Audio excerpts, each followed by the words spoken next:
They say behind the mountains are more mountains. Now I know it's true. I also know there are timeless waters, endless seas, and lots of people in this world whose names don't matter to anyone but themselves. I look up at the sky and see you there. I see you crying like a crushed snail, the way you cried when I helped you pull your first loose tooth. Yes, I did love you then. Somehow when I looked at you, I thought of fiery red ants. I wanted you to dig your fingernails into my skin and drain out all the blood.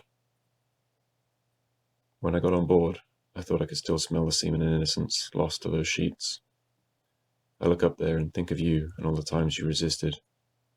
Sometimes I felt like you wanted to, but I knew you wanted me to respect you. You thought I was testing your will, but all I wanted was to be near you. Maybe it's like you've always said, I imagine too much. I'm afraid I'm going to start having nightmares once we get deep at sea. I really hate having the sun in my face all day long. If you see me again, I'll be so dark. Your father will probably marry you off now, since I'm gone. Whatever you do, please don't marry a soldier. They're almost not human. It is comme tu l'as laissé. Yes, just the way you left it. Bullets day and night, same hole, same everything. I'm tired of the whole mess. I get so cross and irritable. I pass my time by chasing roaches around the house. I pound my heel on their heads. They make me so mad. Everything makes me mad. I'm cramped inside all day. They've closed the schools since the army took over. No one is mentioning the old president's name. Papa burnt all his campaign posters and old buttons. My mom buried her buttons in the back in a hole behind the house. She thinks he might come back. She says she'll unearth them when he does. No one comes out of their house. Not a single person. Papa wants me to throw out those tapes of your radio shows. I destroyed some music tapes, but I still have your voice. I thank God you got out when you did. All the other Youth Federation members have disappeared. No one has heard from them. I think they might all be in prison. Maybe they're dead. Papa worries a little about you. He doesn't hate you as much as you think. The other day I heard him asking Maman, "Do you think the boy's dead?" Maman said she didn't know. I think he regrets being so mean to you. I don't sketch my butterflies anymore because I don't even like seeing the sun. Besides, Maman says that butterflies can bring bad news. The bright ones bring happy news, and the black ones warn us of deaths. We have our whole lives ahead of us. You used to say that, remember? But then again, things were so very different then. There's a pregnant girl on board. She looks like she might be our age, 19 or 20. Her face is covered in scars that look like razor marks. She's short and speaks in a sing-song that reminds me of the villages in the north. Most of the other people on the boat are much older than I am. I've heard a lot of these boats have young children on board. I'm glad this one does not. I think it would break my heart watching some little boy or girl every day in this sea, looking into their empty faces to remind me of the hopelessness of the future in this country. It's hard enough with the adults. It's hard enough with me. I used to read a lot about America before I had to study so much for the university exams. I'm trying to think, to see if I read anything more about Miami. Is it sunny? It doesn't snow there like it does in parts of America. I can't tell exactly how far we are from there. We might be barely out of our own shores. There are no borderlines on the sea. The whole thing looks like one. I can't even tell if we're about to drop off the face of the earth. Maybe the world is flat, and I'm going to find out, like the navigators of old. As you know, I'm not very religious. I still pray every night we don't hit a storm. When I do manage to sleep, I dream that we're caught in one hurricane after another. I dream that the winds come with the sky and claim us for the sea. We go under and no one hears from us again. I'm more comfortable now with the idea of dying. Not that I've completely accepted it, but I know that it might happen. Don't be mistaken. I really do not want to be a martyr. I know I'm no good to anyone dead, but if that's what's coming, I know I cannot just scream at it and tell it to go away. I hope another group of young people can do the radio show. For a long time, that radio show was my whole life.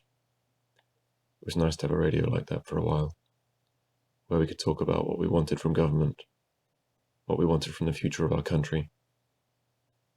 There are a lot of Protestants on this boat. A lot of them see themselves as Job or the children of Israel. I think some of them are hoping that something will plunge down from the sky and part the sea for us. They say the Lord gives and the Lord takes away. I've never been given very much. What was there to take away? If only I could kill. If I knew some good Wonga magic, I could wipe them off the face of the earth. A group of students got shot in front of Fort Demange prison today. They were demonstrating for the bodies of the Radio 6. That's what they're calling you all. The Radio 6. You have a name. You have a reputation. A lot of people think you're dead like the others. They want the bodies turned over to the families. This afternoon, the Army family did give some bodies back. They told the families to go collect them at the rooms for the indignants at the morgue. Our neighbour, Madame Roger, came home with her son's head and not much else. Honest to God, it was just his head. At the morgue, they say a car ran over him, took the head off his body. When Madame Roger went to the morgue, they gave her the head. By the time we saw her, she'd been carrying the head all over Port-au-Prince, just to show what had been done to her son. The mahouts by the house were laughing at her. They asked if that was her dinner. It took 10 people to hold her back from jumping on them. They would have killed her, the dogs. I'll never go outside again. Not even in the yard to breathe the air. They're always watching you, like vultures. At night I can't sleep. I count the bullets in the dark. I keep wondering if it's true. Did you really get out? I wish there was some way I could be sure that you really went away. Yes, I will. I will keep writing like I promised to. I hate it, but I'll keep writing. You keep writing too, okay? And when we see each other again, it'll seem like we lost no time. Today was our first real day at sea. Everyone was vomiting with each small rocking of the boat. The faces around me are showing their first charcoal layer of sunburn. Now we'll never be mistaken for Cubans, one man said, even though some of the Cubans are black too. The man said he was once in a boat with a group of Cubans. His boat had stopped to pick up the Cubans on an island off the Bahamas. When the Coast Guard came for them, they took the Cubans to Miami and sent him back to Haiti. Now he was back on the boat with some papers and documents to show that the police in Haiti were after him. He had a broken leg too, in case there was any doubt. One old lady fainted from sunstroke. I helped revive her by running some salt water on her lips. During the day it can be so hot, and at night it's so cold. Since there are no mirrors, we look at each other's faces to see just how frail and sick we're starting to look. Some of the women sing and tell stories to each other to appease the vomiting. Still, I watch the sea. At night, the sky and the sea are one. The stars look so huge and so close. They make for very bright reflections in the sea. At times I feel like I can just reach out and pull a star down from the sky, as though it's a breadfruit or calabash, or something that could be of use to us on this journey. When we sing, "Beloved Haiti, there's no place like you. I had to leave you before I could understand you," some of the women start crying. At times, I just want to stop in the middle of the song and cry myself. To hide my tears, I pretend like I'm getting another attack of nausea from the sea smell. I no longer join in the singing. Probably don't know much about this, because you've always been so closely watched by your father in that well-guarded house of your genteel mother. No, I'm not making fun of you of this. If anything, I'm jealous. If I was a girl, maybe I would have been at home and not out politicking, getting myself into something like this. Once you've been at sea for a couple of days, it smells like every fish you've ever eaten, every crab you've ever caught, every jellyfish that ever bitten your leg. I'm so tired of the smell. I'm also tired of the way people on this boat are starting to stink. The pregnant girl, Cillian, I don't know how she takes it. She stares into space all the time and rubs her stomach. I've never seen her eat. Sometimes the other women offer her a piece of bread and she takes it, but she has no food of her own. I cannot help feeling like she'll have this child as soon as she gets hungry enough. She woke up screaming the other night. I thought she had a stomachache. Some water started coming into the boat in the spot where she was sleeping. There's a crack at the bottom of the boat that looks as though, if it gets any bigger, it'll split the boat in two. The captain cleared us aside and used some tar to clog up the hole. Everyone started asking him if it was okay, if they were going to be okay. He said he hoped the Coast Guard would find us soon. You can't really go to sleep after that. So we all stared at the tar by the moonlight. We did this until dawn. Cannot help but wonder how long the tar will hold out.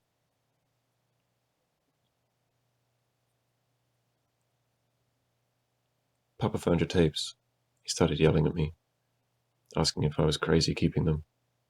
He's just waiting for the gasoline ban to be lifted so we can get out of the city. He's always pestering me these days because he cannot go out driving his van. All the American factories are closed. He kept yelling at me about the tapes. He called me selfish, and he asked me if I hadn't seen or heard what was happening to all the man-crazy whores like me. I shouted that I wasn't a whore. He had no business calling me that. He pushed me against the wall for disrespecting him. He spat in my face. I wish the mahouts would kill him. I wish he'd catch a bullet so we could see how scared he really is. He said to me, I didn't send your stupid troublemaker away. I started yelling at him. Yes, you did. Yes, you did. Yes, you did, you pig peasant. I don't know why I said that. He slapped me and kept slapping me really hard until a man came, grabbed him away from me. I wish one of those bullets would hit me. The tar is holding up so far. 2 days and no more leaks. Yes, I'm finally an African. I'm even darker than your father. I wanted to buy a straw hat from one of the ladies, but she would not sell it to me for the last 2 gourds I had left in change. Do you think your money's worth anything to me here? She asked me. Sometimes I forget where I am. If I keep daydreaming like I have been doing, I'll walk off the boat to go for a stroll. The other night I dreamt that I died and went to heaven. The heaven was nothing like I was expecting. It was at the bottom of the sea. There were starfishes and mermaids all around me. The mermaids were dancing and singing in Latin like the priests do at our cathedral during Mass. You were there with me too, at the bottom of the sea. You were there with your family, off to the side. Your father was acting like he was better than everyone else. He was standing in the front of the sea cave, blocking you from my view. I tried to talk to you, but every time I opened my mouth, water bubbles came out. No sounds.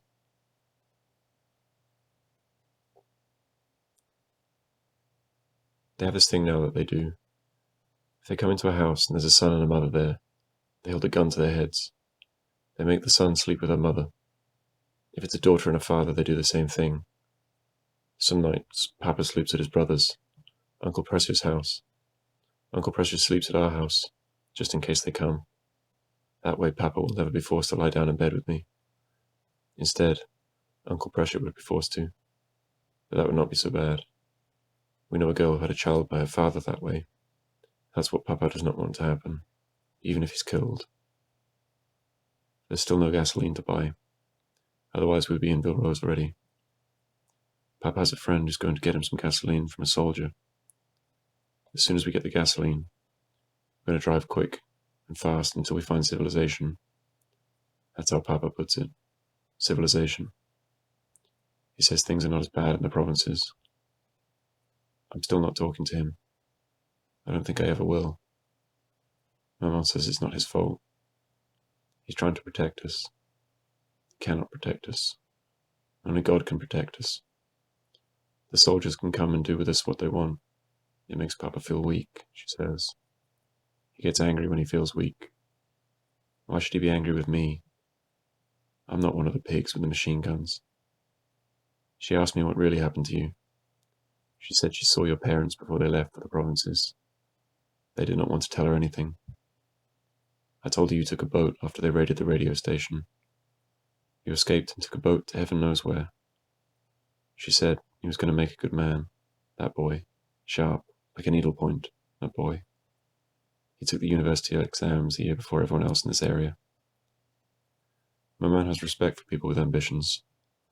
She said Papa did not want you for me because it did not seem as though you were going to do any better for me than Maman could. He wants to find me a man who will do me some good. Someone who will make sure that I will have more than I have now.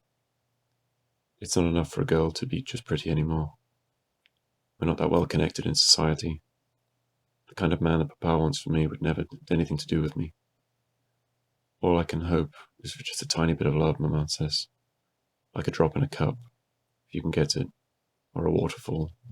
A flood, if you can get it, too. We don't have all that many high-up connections, she says. But you're an educated girl. What she counts for educated is not much to anyone but us anyway. They should be announcing the university exam on the radio next week. Then I'll know if you passed. I'll listen for your name. We spent most of yesterday telling stories. Someone says Krik, and you answer Krak. And then they say, I have many stories I could tell you. And they go on and tell these stories to you, but mostly to themselves. Sometimes it feels like we've been at sea longer than the many years I've been on this earth. The sun comes up and goes down. That's how you know it's been a whole day. I feel like we're sailing for Africa. Maybe we'll go to Green, to live with the spirits, to be with everyone who's ever come and has died before us. They'd probably turn us away from there too. Someone has a transistor, but sometimes we listen to the radio from the Bahamas. They treat Haitians like dogs in the Bahamas, the woman says. To them, we're not human. Even though their music sounds like ours, their people look like ours, even though we had the same African fathers who probably crossed the same seas together. Do you know how people go to the bathroom on the boat? Probably the same way they did on those slave ships years ago. They set aside a little corner for that. When I have to pee, I just pull it, lean over the rail, and do it very quickly. When I have to do the other thing, I rip a piece of something, squat down and do it, and throw the waste in the sea. I'm always embarrassed by the smell. It's so demeaning to have to squat in front of so many people. People turn away, but not always. At times I wonder if there really is land on the other side of the sea. Maybe the sea is endless, like my love for you. Last night they came to Madame Roger's house. Papa hurried inside as soon as Madame Roger's screaming started. The soldiers were looking for her son. Madame Roger was screaming, You killed him already. We buried his head. You can't kill him twice. They were shouting at her. Do you belong to the Youth Federation with those vagabonds who were on the radio? She was yelling. Do I look like a youth to you? Can you identify your son's other associates? They asked her. Papa had us tiptoe from the house into the latrine out back. We could hear it all from there. I thought I was going to choke on the smell of rotting poo-poo. They kept shouting at Madame Roger. Did your son belong to the Youth Federation? Wasn't he on the radio talking about the police? Did he say, down with the Tontomaku? Did he say, down with the army? He said that the military had to go. Didn't he write slogans? He had meetings, didn't he? He demonstrated on the streets. You should have advised him better. She cursed on their mothers' graves. She just came out and shouted it. I hope your mothers will never rest in their cursed graves. She was just shouting it out. You killed him once already. You want to kill me too? Go ahead. I don't care anymore. I'm dead already. You've already done the worst to me that you can do. You've killed my soul. They kept at it, asking her questions at the tops of their voices. Was your son a traitor? Tell me all the names of your friends who were traitors just like him. Madame Roger finally shouts. Yes, he was one. He belonged to that group. He was on the radio. He was on the streets at these demonstrations. He hated you like I hate you criminals. You killed him. They started to pound her. You can hear it. You can hear the guns coming down on her head. It sounds like they're cracking all the bones in her body. Maman whispers to Papa, you can't just let them kill her. Go and give them some money like you gave them your daughter. Papa says, the only money I have left is to get us out of here tomorrow. Maman whispers, we cannot just stay here and let them kill her. Maman starts moving like she's going to the door. Papa grabs her neck and pins her to the latrine wall. Tomorrow we're going to Villerose, he says. You'll not spoil that for the family. You'll not put us in that situation. You're going to get us killed. Going out there will be like trying to raise the dead. She's not dead yet, Maman says. Maybe we can help her. I'll make you stay if I have to, he says to her. My mother buries her face in the latrine wall. She starts to cry. You can hear Madame Roger screaming. They're beating her, pounding on her until you don't hear anything else. Maman tells Papa, you cannot let them kill anyone just because you're afraid. Papa says, oh yes, you can let them kill someone because you're afraid. They're the law. It's their right. We're just being good citizens, following the law of the land. It's happened before all over this country, and tonight it'll happen again if there's nothing we can do. Cillian spent the night groaning. She looks like she's been ready for a while. Maybe the child's being stubborn. She just screamed that she's bleeding. There's an older woman here who looks like she's had a lot of children herself. She says Cillian's not bleeding at all. Her water sack's broken. The only babies I've ever seen right after birth, baby mice. Their skin looks pale thin. You can see all the blood vessels and all their organs. I've always wanted to poke them to see if my finger would go all the way through the skin. I've moved to the other side of the boat, so I'll not have to look inside Cillian. People are just watching. The captain asked the midwife to keep Cillian steady, so she'll not rock any more holes into the boat. Now we have 3 cracks, covered with tar. I'm scared to think of what would happen if we had to choose among ourselves who should stay on the boat and who should die. Given the choice to make a decision like that, we would all act like vultures, including me. The sun will set soon. Someone says that the child will be just another pair of hungry lips. At least it will have its mother's breasts, says an old man. Everyone will need their last scraps of food today. There's a rumor that the old president is coming back. There's a whole bunch of people going to the airport to meet him. Papa says we're not going to stay in Port-au-Prince to find out if this is true or a lie. They're selling gasoline in the market again. The carnival groups have taken to the streets. We're heading the other way, to Villerose. Maybe I'll be able to sleep at night. It's not going to turn out well with the old president coming back, Maman now says. People are just too hopeful, and sometimes hope is the biggest weapon of all against us. People will believe anything. They will claim to see Christ return and march the cross backwards if there's enough hope. Maman told Papa that he took the boat. Papa told me before we left this morning that he thought himself a bad father for everything that happened. He says a father should be able to speak to his children like a civilized man. All the craziness here has made him feel that he cannot do that anymore. All he wants to do is live. He and Maman have not said another word to each other since we left the latrine. I know that Papa does not hate us, not in the way that I hate these soldiers, those mahouts, and all those people here who shoot guns. On our way to Villerose, we saw dogs licking 2 dead faces. One of them was a little boy who was lying at the side of the road with the sun in his dead, open eyes. We saw a soldier shoving a woman out of a hut, calling her a witch. He was shaving the woman's head. But of course we never stopped. Papa didn't want to go into Madame Roger's house to check on her before we left. He thought the soldiers might still be there. Papa was driving the van real fast. I thought he was going to kill us. We stopped at an open market on the way. Maman got some black cloth for herself and me. She cut the cloth in 2 pieces, and we wrapped them around our heads to mourn Madame Roger. When I'm used to Villerose, maybe I will sketch you some butterflies, depending on the news they bring me. Cillian had a baby girl. The woman acting as a midwife is holding the baby to the moon and whispering prayers. God, this child you bring into the world, please guide her as you please through her days on this earth. The baby's not cried. We had to throw our extra things into the sea because the water is beginning to creep in slowly. The boat needs to be lighter.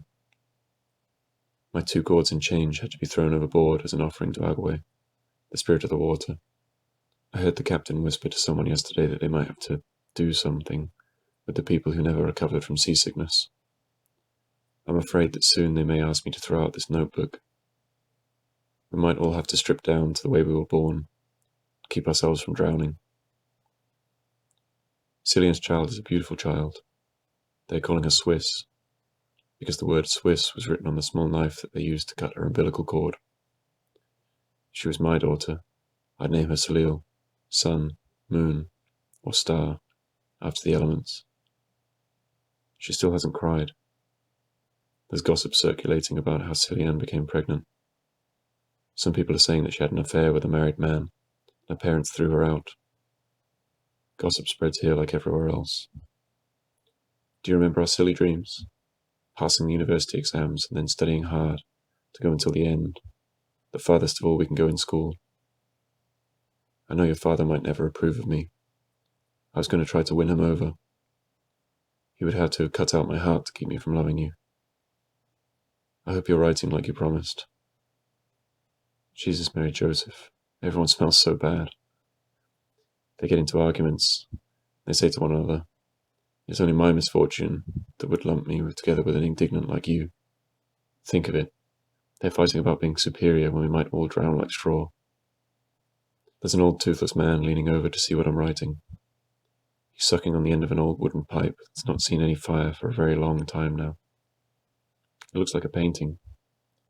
Seeing things simply, you could fill a museum with the sights you have here. I still feel like such a coward for running away. Have you heard anything about my parents? Last time I saw them on the beach, my mother had a crise. She just fainted on the sand. I saw her coming to as we were starting to sail away. Of course I don't know if she's doing all right. The water's really piling into the boat. We take turns pouring bowls of it out. I don't know what's keeping the boat from splitting in 2. Swiss isn't crying. They keep slapping her behind, but she's not crying. Of course the old president didn't come. They arrested a lot of people at the airport. Shot a whole bunch of them down. I heard it on the radio. While we were eating tonight, I told Papa that I love you. I don't know if it'll make a difference. I just want him to know that I've loved someone in my life, in case something happens to one of us. I think he should know this about me, that I've loved someone besides only my mother and father in my life. I know you'd understand. You're the one for large, noble gestures. I just wanted him to know that I was capable of loving someone. He looked me straight in the eye and said nothing to me. I love you until my hair shivers at the thought of anything happening to you. Papa just turned his face away like he was rejecting my very birth. I'm writing you from under the banyan tree, in the yard in our new house. There are only 2 rooms and a tin roof that makes music when it rains, especially when there's hail, which falls like angry tears from heaven. There's a stream down the hill from the house, a stream that's too shallow for me to drown myself. My mum and I spend a lot of time talking under the banyan tree. She told me today that sometimes you have to choose between your father and the man you love. Her whole family did not want her to marry Papa because he was a gardener from Villerose, and her family was from the city, and some of them had gone to university. She whispered everything under the banyan tree so as not to hurt his feelings. I saw him looking at us hard from the house. I heard him clearing his throat like he heard us anyway, like we hurt him very deeply somehow, just by being together. Cillian is lying with their head against the side of the boat. The baby still will not cry. They both look very peaceful in all this chaos. Cillian is holding her baby tight against her chest. She cannot seem to let herself throw it in the ocean. I asked her about the baby's father. She keeps repeating the story now with her eyes closed. her lips barely moving. She was home one night with her mother and brother Lionel, when some 10 or 12 soldiers burst into the house. The soldiers held a gun to Lionel's head and ordered him to lie down and become intimate with his mother. Lionel refused. The mother told him to go ahead and obey the soldiers because she was afraid that they would kill Lionel on the spot if he put up more of a fight. Lionel did as his mother told him, crying as the soldiers laughed at him, pressing the gun barrels farther and farther into his neck. Afterwards, the soldiers tied up Lionel and their mother, and they took turns each raping Celine. When they were done, they arrested Lionel, accusing him of moral crimes. After that night, Cillian never heard from Lionel again. The same night, Cillian cut her face with a razor so that no one would know who she was. Then, as facial scars were healing, she started throwing up and getting rashes. Next thing she knew, she was getting big. She found out about the boat, and she got on. She's 15.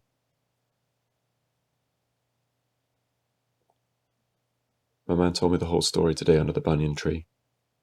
The bastards were coming to get me. They were going to arrest me. They were going to peg me as a member of the Youth Federation and then take me away. Papa heard about it. He went to the post and paid them money. All the money he had. Our house in Port-au-Prince, all the land his father had given him. He gave it all away to save my life. This is why I was so mad. Tonight my man told this under the banyan tree. I have no words to thank him for this. I don't know how. You must love him for this, Mama says. You must. It's something you can never forget, the sacrifice he's made. I cannot bring myself to say thank you. Now he's more than my father. He is a man who gave everything he had to save my life. On the radio tonight, they read the list of names of people who passed the university exams. You passed. We got some relief from the seawater coming in. The captain used the last of his tar. Most of the water's staying out for a while. Many people have volunteered to throw Cillian's baby overboard for her. She will not let them. They're waiting for her to go to sleep so that they can do it. But she'll not sleep. I never knew that dead children looked so purple. The lips are the most purple because the baby's so dark. Purple like the sea after the sun set. Cillian is drifting slowly off to sleep. She's very tired from the labour. I do not want to touch the child. If anyone's going to throw it in the ocean, I think it should be her. I keep thinking, they've thrown out every piece of flesh that followed the child out to her body, into the water. They're going to throw the dead baby in the water. Won't these things attract sharks? Cillian's fingernails are buried in the child's naked back. The old man with the pipe just asked, Compy, what are you writing? I told him, my will. I'm getting used to Vilrose. There are butterflies here, tons of butterflies. So far none has landed on my hand, which means they have no news for me. I cannot always bathe in the stream near the house because the water is freezing cold. The only time that feels right is at noon, and then there are dozens of eyes who might see me bathing. I solve that by getting a bucket of water in the morning and leaving it in the sun, and then bathing myself once it's night under the banyan tree. The banyan tree is now my most trusted friend. They say banyans can last hundreds of years.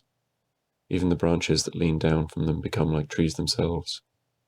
A banyan could become a forest, my man says, if it were given a chance. From the spot where I stand under the banyan, I see the mountains. And behind those mountains are more mountains still. So many mountains that are bare like rocks. I feel like all those mountains are pushing me farther and farther away from you. She threw it overboard. I watched her face knot up like a thread, and then she let it go. It fell with a splash, floated for a while, and then sank. And quickly after that she jumped in too. And just as the baby's head sank, so did hers. They went together like two bottles sinking beneath the waterfall. The shock only lasts so long. There was no time to even try and save her. There was no question of it. The sea in that spot is like the sharks that live there. It has no mercy. They say that I have to throw my notebook out. The old man has to throw out his hat and his pipe. The water's rising again, and they're scooping it out. I asked for a few seconds to write this last page, and then promised that I'd let it go. I know you'll probably never see this, but it was a nice imagining that I had you here to talk to. I hope my parents are alive. I asked the old man to tell them what happened to me, if he makes it anywhere. He asked me to write his name on my book. I asked him for his full name. It's Justin Mosi Andre Nosius, Joseph Frank Osnek Maximilian. He says it all with such an air that you'd think of him a king. The old man says, I know a Coast Guard ship is coming.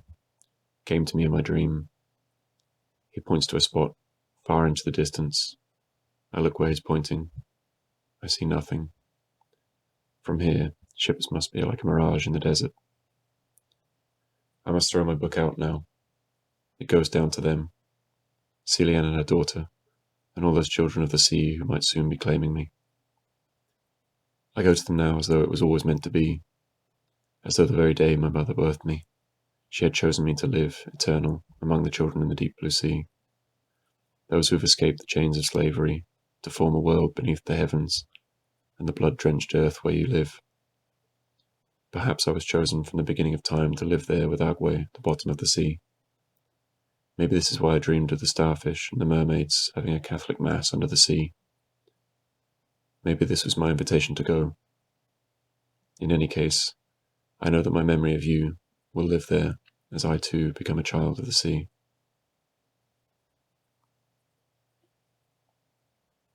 Today I said thank you. I said thank you, Papa, because you saved my life. He groaned and just touched my shoulder, moving his hand quickly away like a butterfly. And then there it was, the black butterfly floating around us.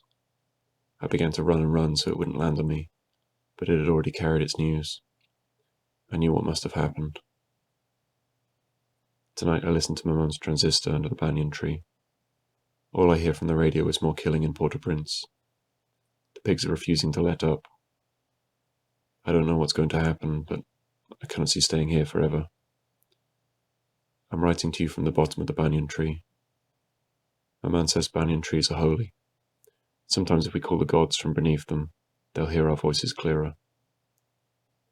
Now there are always butterflies around me. Black ones that I refuse to let find my hand. I throw big rocks at them, but they're always too fast. Last night on the radio I heard that another boat sank off the coast of the Bahamas.